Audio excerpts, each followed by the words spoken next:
నాకు పొద్దుగాలనే పేపర్ చదివే అలవాటు ఉన్నది. అన్ని పేపర్లు చదువుతా, కానీ ఆంధ్రజ్యోతి అనే పేపర్ చూడంగానే బీపీ బీపీ బీపీ లేచిందొల్ల నాకు. మీరు ఏమనుకున్నా మంచిదే. అసలు మన తెలంగాణ అంటే ఈ ఆంధ్రజ్యోతి పేపర్కు ఎందుకింత కండ్లమంటానో నాకైతే అసలు అర్థం కాదొల్లా. మొదటి సందందే. అందుకే మన తెలంగాణలో ఆంధ్రజ్యోతి పేపర్ను చంద్రజ్యోతి పేపరు అని పిలుస్తున్నారు. అంటే చంద్రాల్ సార్ కోసము చంద్రాల్ సారు ఎట్లా చెప్తే అట్లా రాసే పేపర్ అన్నట్టు. ఇప్పుడు ఆ ఆంధ్రజ్యోతి చంద్రజ్యోతి నుంచి మెంటల్ జ్యోతి లెక్క కూడా మారిందేంది అని అంటున్నారు.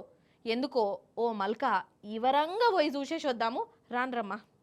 అంతేనోళ్ళా, అసలు ఈ ఆంధ్రజ్యోతి పేపర్ కు మన తెలంగాణ అంటే ఎందుకింత కులిపోతనం కావచ్చు, ఎందుకింత కండ్లమంటతనం, తాపకోసారి మన మీద వాడు ఏడ్చుడేంది గిట్లనే అనిపిస్తుంది నాకు. ఇగో పొద్దుగాల ఆ పేపర్ వచ్చిన ఫస్ట్ వార్త చూడురి మన హెచ్సియు మీద. హెచ్సియుకే అత్యధిక భూములు, మిగిలింది 1630 ఎకరాలు. అయినా సెంట్రల్ యూనివర్సిటీల్లో టాపు. కొత్త తరం యూనివర్సిటీలకు 150 నుంచి 500 ఎకరాలే కేటాయించిర్రు. భారీగా భూములున్న సెంట్రల్ యూనివర్సిటీలో వినియోగం తక్కువే, అంటే ఎక్కువ వాడతలేరట. 25% మించి వాడుకొని వైనం. విద్యార్థుల సంఖ్యకు విస్తీర్ణానికి పొంతనే లేదు. 500 ఎకరాలు సాలన్న యూజీసీ. కొన్ని యూనివర్సిటీలకు సొంత భూమే లేదు.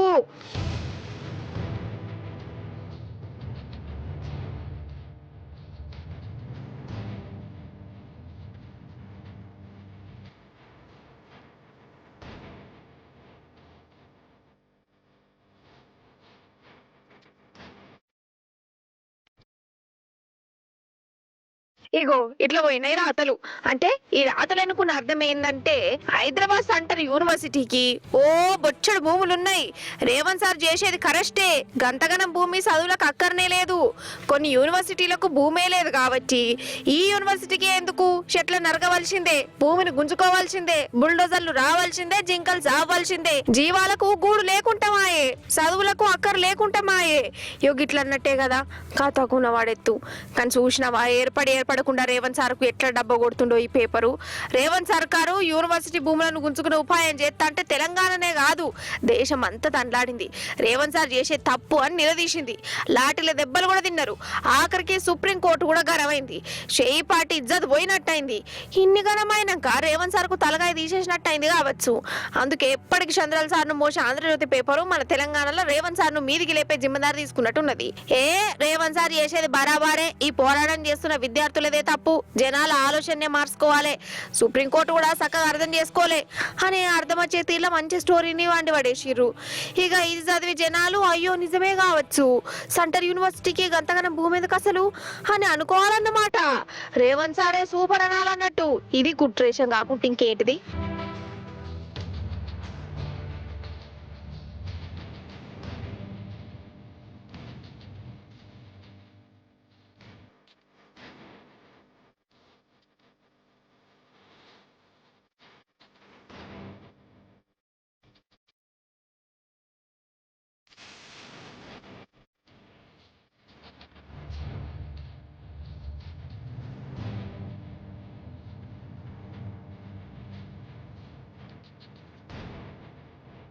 ఇప్పుడు నేను చెప్తున్నా, సెంటర్ యూనివర్సిటీ అంటే అల్లాటప్ప కాదు, చిన్న పోర్ల ఆట కూడా కాదు. ఇక్కడ చదివే పిల్లలకు ఏదో ఎట్టికి చదివినట్టు బట్టి పట్టుడు ఉండదు. సబ్జెక్టు ప్రతి మూల తెలవాలి.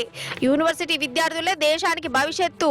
ఇంకో మాట, అసలు 30 ఏళ్ల కిందట ఎన్ని కోర్సులు ఉండే మన చదువులల్లా? మా అంటే 5-6 కోర్సులు ఉన్నాయి కావచ్చు. సివిల్, ఎలక్ట్రికల్, మెకానిక్ అనుకుంటా. మరి ఇప్పుడు ఎన్ని గనం వచ్చినాయి? కంప్యూటర్లు, రోబోటిక్లు, ఏఐయు అనుకుంటా 50-100 కోర్సులు వచ్చినాయి. అన్నిగన కోర్సులు ఈ యూనివర్సిటీలనే ఉన్నాయి. ఇంకా రాను పెరుగుతూనే ఉంటాయి. దానికి తగ్గట్టు విద్యార్థులు ఉంటారు. క్లాస్ రూమ్లు ఉండాలి, హాస్టల్ ఉండాలి, మైదానాలు ఉండాలి. కానీ గవ్వే మధ్య అద్దనట్టు ఎత్తాళ్ళు.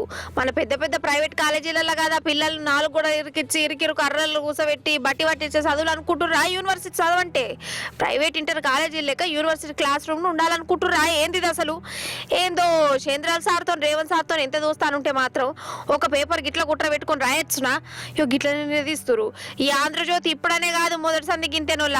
అసలు మన తెలంగాణకు ఈ పేపర్ అవసరమా? మనకేం సంబంధం? మన దీన్ని చదువుడు ఎందుకు అని మేధావులు అంటుర్రు.